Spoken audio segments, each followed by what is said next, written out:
Finding the right language to talk about race and have conversations about racism and anti-racism is undeniably hard.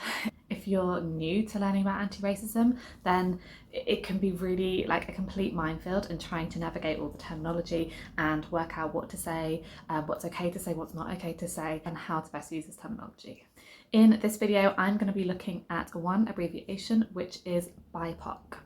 And I'm going to talk about what this means, what it stands for, why it's best to use it and have it in your vocabulary when engaging in conversations about race and anti-racism, but also when it's not okay to use it, because that's also quite important. So I've done a video series on the book Me and White Supremacy by Layla F. Saad, and I'd really recommend you watching those videos if you want to learn more about the terminology surrounding white supremacy and sort of anti-racism. I'll link the series up there and also down there in the description for you to watch if you'd like. Those videos, I think there's about 24 in total, go through stuff like white privilege, white exceptionalism, tone policing, looks at anti-blackness, racial stereotypes, colourblindness, white feminism. There's so much to unpack in there, and it will really help you with your understanding about all these different terms and terminology that feeds into the overall white supremacy picture. So you're watching my channel Helen Explains, where I talk about books on the topics of anti-racism, intersectional feminism and politics in bite-sized chunks. I also make videos on keywords and phrases that come out of these topics. So if you like this video, then please give it a like and consider subscribing to my channel for more of the same. So first things first, BIPOC. If you've heard of this term before, or if you haven't heard of this term before, that's absolutely fine. But it does crop up a lot with regards to sort of anti-racism and in conversations about race. I've read it a lot online, I've seen it. There are sort of organisations like the BIPOC Project. There are social media hashtags and accounts that use it. And plain and simply, it stands for Black, Indigenous and People of Colour. That's it. Black, Indigenous and People of Colour.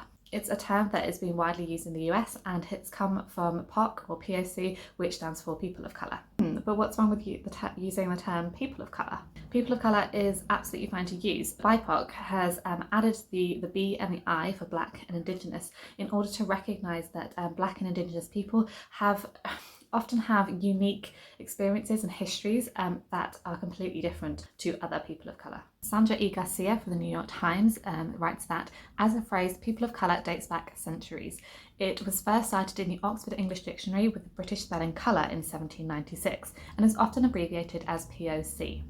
The other two letters, Black and Indigenous, were included in the acronym to account for the erasure of Black people with darker skin and Native American people, according to Cynthia Frisbee, a professor of strategic communication at the Missouri School of Journalism.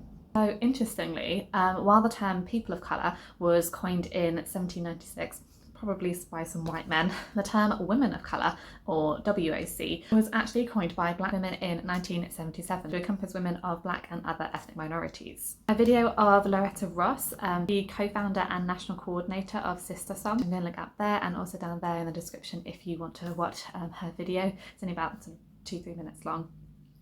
But she talks about the origins of the term and how it came about. In the description of the video, it says, terms like women of colour are not just descriptions, but have political and ideological histories and current meanings. Which I think totally applies to the term BIPOC, as it's used to address and identify the unique experiences of Black and Indigenous people. So on one hand, some people are rejecting the term People of Colour or POC and opting for BIPOC, but on the other, some writers are using it in their text. In her book, Why I'm No Longer Talking to White People About Race, Renee Edo-Lodge includes a note just to talk about the definitions that she uses in her book. She says, the phrase people of colour is used to define anyone of any race that isn't white. I've used it because it's an infinitely better definition than simply non-white, a moniker that brings with it the suggestions of something lacking and of a deficiency. I use the word Black in this book to describe people of African or Caribbean heritage, including mixed race people. Renee here has two terms. She's got people of colour, but then she's also using the term black. She's not using BIPOC, which I would assume is probably because she's a British writer, and ultimately Indigenous people are in the UK are Europeans, are white Europeans. We don't have the same kind of experiences as Indigenous people do in sort of the US, Australia, New Zealand, for example. We didn't have the colonisation and that happened about 400 years ago with the Europeans taking their land and claiming it as their own. So when shouldn't you use the term BIPOC? BIPOC is a term that encompasses all people who are non-white. There are arguments to say that the term BIPOC just lumps all people of colour together, and it's lazy. It's used by white people, predominantly white people, as a kind of like catch-all. If they say that, then they're not going to offend anybody because they're going to include everybody by using this term. So yes, that's fine when you're using the term generally, but it's not okay to use this term when you're talking about a specific individual or a specific group in general. For example, if you're talking about black students, you wouldn't say BIPOC students because black students probably have a different experience to maybe Asian students. And other people of colour. It becomes irrelevant, and it means that you're grouping the struggles of sort of one race as the same as the struggle for all races.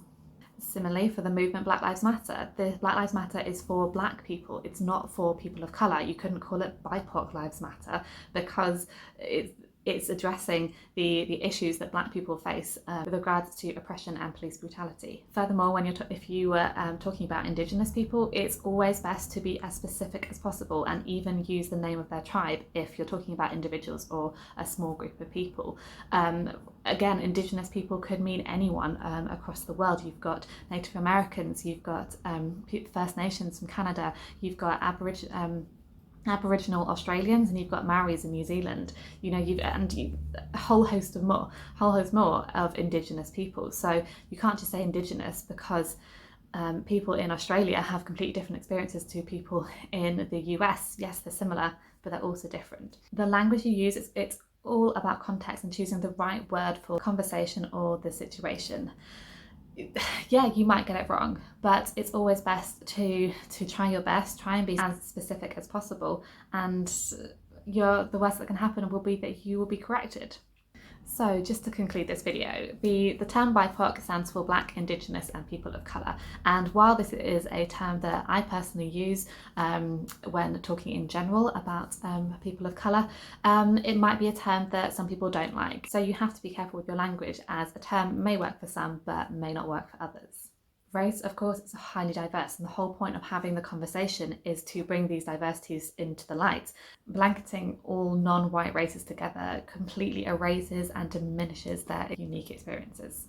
As I said, personally, I use the term BIPOC when talking in general, but I always aim to be as specific as possible if talking about individuals or a specific group. Ultimately, it's not about us as white people. We don't get to coin the terms to suit our level of comfort.